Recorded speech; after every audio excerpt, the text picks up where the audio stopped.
Real stories, they don't have spoilers. You understand that TV and life are different, right? Community's Abed Nadir uses the fantasy of TV and movies to understand his reality. Abed, there is no North Pole. We're in the library study room, and I'm not a Christmas wizard. I know. You're a Christmas warlock. This aspiring filmmaker demonstrates the concept of a parasocial relationship. First coined by psychologists Donald Horton and Richard Wall in 1956, the phrase refers to a deep emotional attachment to media personas and fictional characters, whether they're superheroes, I am Batman. Or am I? Yes, I am Batman. dashing rogues, time lords, or even xenomorphs.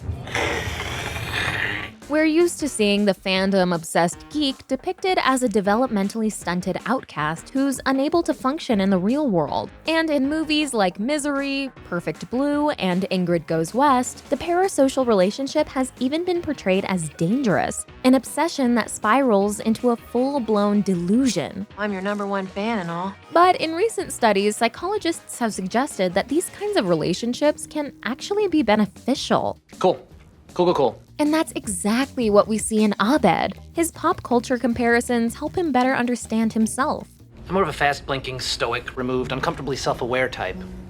Like Data, or Mork, or Hal, or Kit, or Canine, or Woodstock, and or Snoopy. And guide his friends to actualize more truthful versions of themselves. Because when you really know who you are and what you like about yourself, changing for other people isn't such a big deal. He becomes closer to other people, not in spite of, but because of his obsessions. Mission Control, I got a bogey on my 6. Yeah, I'm on your 6. The question of what roles these attachments play in our lives feels especially urgent in today's age of binge watching, as many of us spend more time with our fictional friends than our real ones. So here's our take on how Community's Abed Nadir shows us the positive side of the parasocial relationship.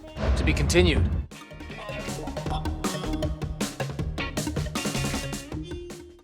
Hi everyone, I'm Susanna. And I'm Deborah, and you're watching The Take. Be sure to share and subscribe. and never miss a take.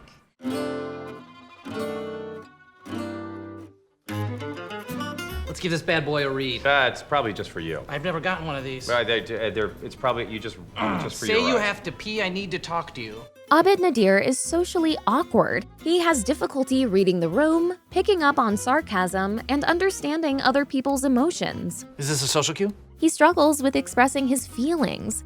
I need help reacting to something. Community deliberately avoids diagnosing Abed's specific condition. On the spectrum, none of your business. But as creator Dan Harmon has acknowledged, Abed has resonated with many viewers on the autism spectrum. They considered him a refreshing portrayal of someone with their so-called disorder. He was what he was, and he was okay with it. In fact, Abed isn't just okay, he's incredibly confident. Bert, I got self-esteem falling out of my butt. But he doesn't get how to connect socially without a pre-scripted framework. His only knowledge of how people interact comes from pop culture. This is kind of like Breakfast Club, huh? We are in a library. Well, yeah, I'm sure we've each got an issue balled up inside of us that would make us cry if we talked about it. So when Abed wants to say, woo a love interest, he channels Don Draper. What are you reading? Pride and Prejudice? So you're familiar with 2 sins. How about a third? When it's time for the big paintball match against City College, he becomes Han Solo. I ain't in it for your revolution. I'm in it for me. When Abed needs to figure out who ruined his limited edition Dark Knight DVD, naturally, he turns to Batman. You know what I came for, scum? Where is it? This is more than just the usual role-playing. By inhabiting these characters, Abed is emboldened to become an actor rather than an observer in his own life. He creatively adjusts to each particular moment, shifting the narratives he references to select which ones are most useful for exploring the themes and questions at hand. In other words, it seems we've left the Western motif and entering more of a Star Wars scenario. Writing for the British Psychology Society, Boston Globe columnist Robin Abraham suggested that when it comes to the kind of people who form parasocial relationships, both temperament and upbringing play a role.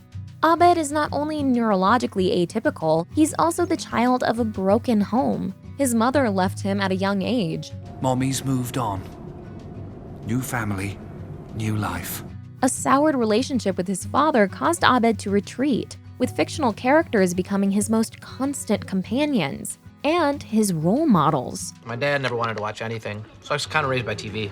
Yet, parasocial relationships enable Abed to reconnect with his dad. Abed turns his life into a movie, which allows him to confront these issues in a safe, fictional world, without the risks inherent in the real one. Jeff, I think you should play the role of my father. I don't want to be your father. It's perfect, you already know your lines. He's able to use film's veneer of unreality to uncover an unexpressed pain about his mother leaving. What is wrong with you? All I want to do is take care of you. And this movie version of Abed is able to tell his father what he cannot. لم أقل أبدا بإني لم تك على رحيلها. لم يكن عليك أن قوله أبداً. Abed's growth mirrors a 2014 study conducted by researchers at York College of Pennsylvania, which found that parasocial relationships can foster self-expansion, the ability to envision a better version of ourselves through fiction. Movies and TV help Abed understand how other people work, how the world works, and ultimately, how he works. It's like 30 Rock meets IT Crowd meets, well, me. And they enable him to do many things he might otherwise find impossible. I'm growing up.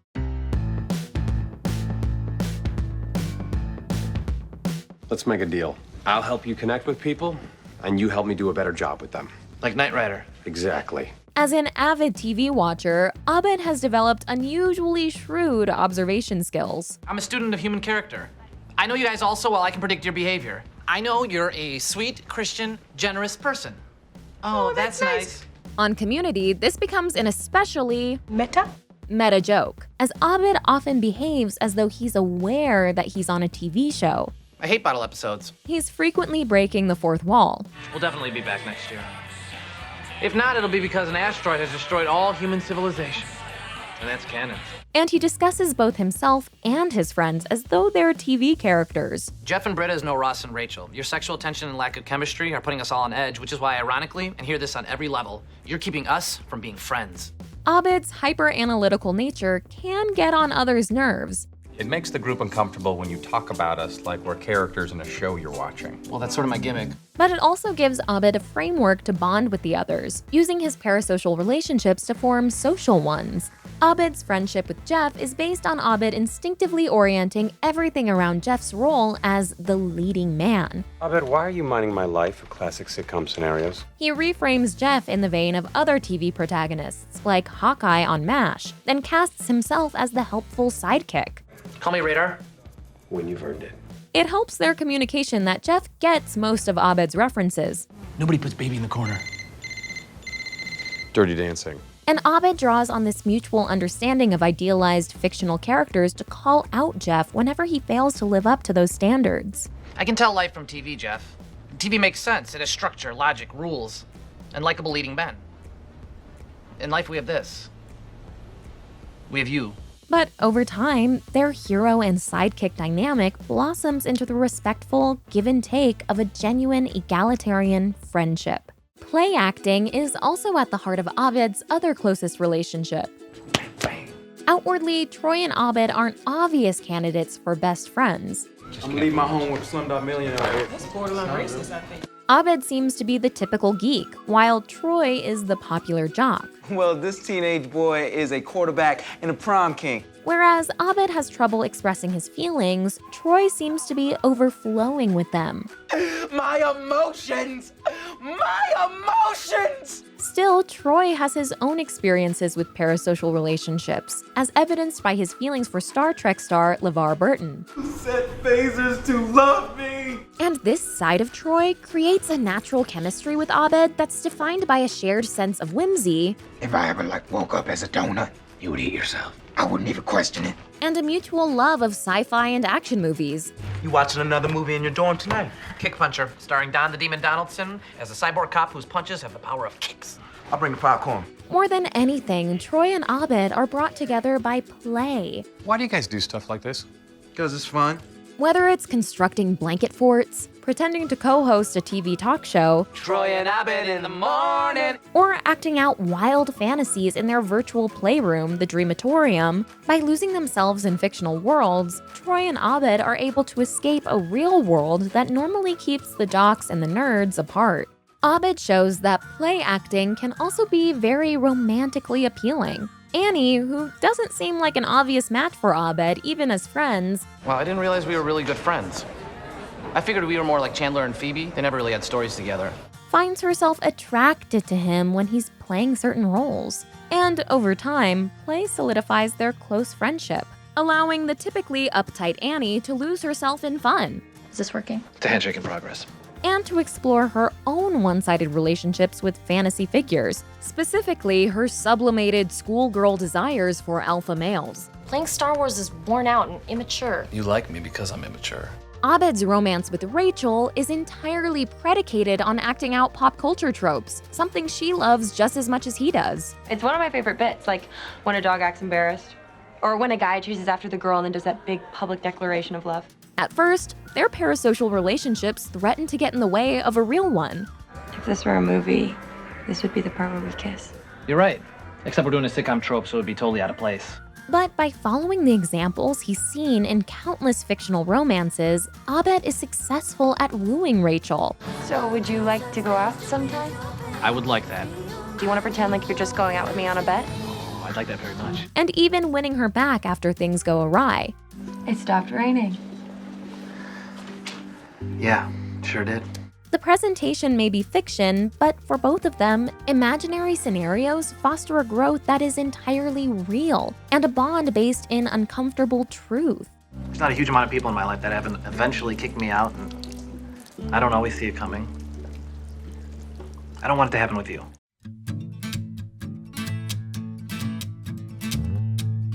All we had was dumb reality before we met that man.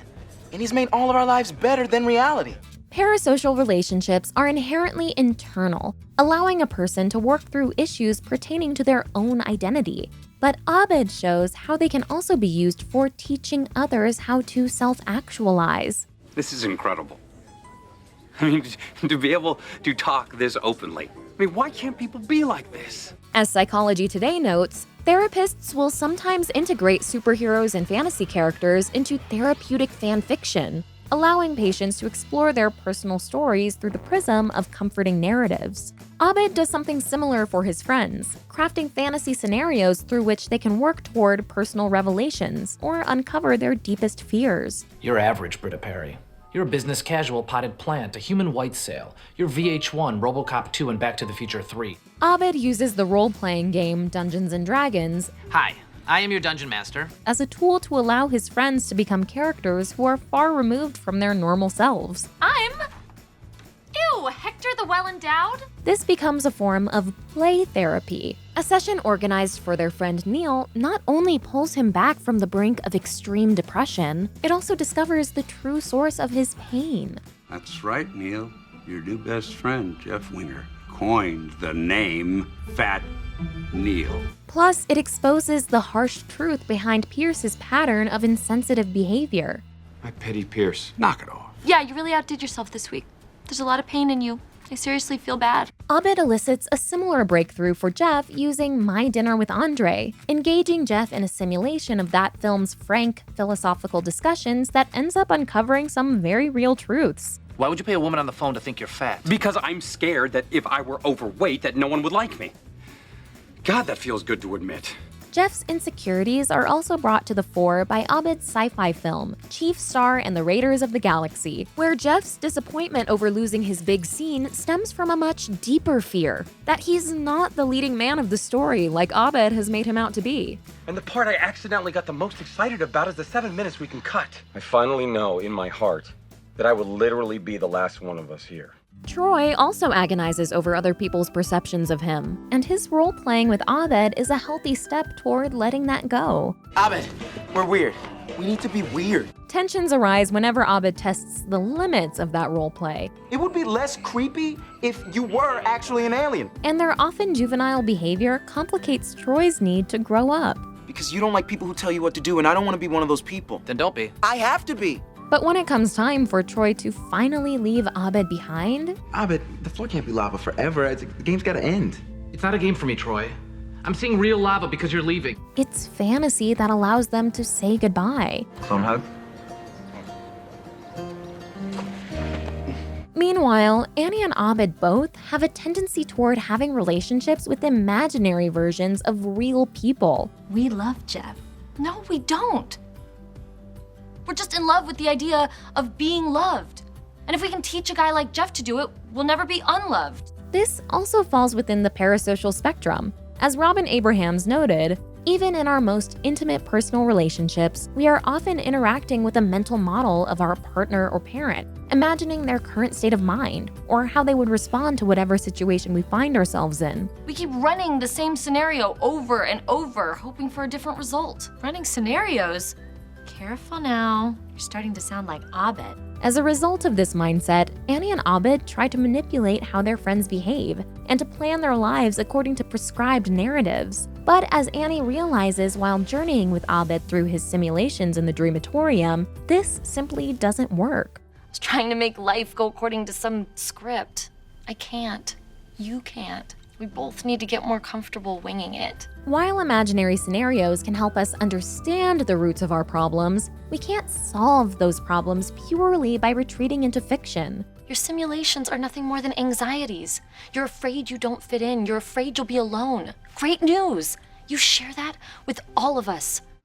Because Abed is himself a fictional character, we can form a parasocial relationship with him, one that helps us to process our own anxieties and obsessions. A character like Abed, or the thing that they represent is the part of us, all of us, feel like weirdos. It's arguably the norm today to spend more time watching fictional characters than interacting with real people. We live in the age of the personality quiz, where people look to define themselves by which Harry Potter house they belong to. Half Slytherin, half Ravenclaw, yep.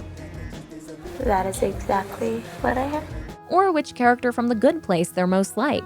We stan movie franchises and ship TV characters, and we use gifs of imaginary people to convey our emotions. In Abed, we see just an extreme version of the ways many of us use pop culture to define our personalities. Balance restored, I guess. Movie reference. But we can take heart from Abed's example that our deep connection to fictional characters doesn't necessarily mean we're dissociating from reality. As media psychologist Karen Dill Shackelford told New York Magazine, the one-sided parasocial relationship is actually deeply social. We empathize with these imaginary creations, but we're also relating them back to the very real stories of ourselves, a back and forth in which we, quote, explore our own identities, our own understandings of our relationships, our values, what we think is meaningful in life. It's a friend you've known so well and for so long, and it needs to be okay for it to have a bad day, or phone in a day. And it needs to be okay for it to get on a boat with LeVar Burton and never come back. In Abed, we see a depiction of the parasocial relationship that reassures us it can be a healthy means of personal growth. I see your value now. It's a callback to when we met first season. Abed might be made up, but that doesn't make his story any less true. That's the nicest thing anyone's ever said to me. This is The Take. What do you want our take on next?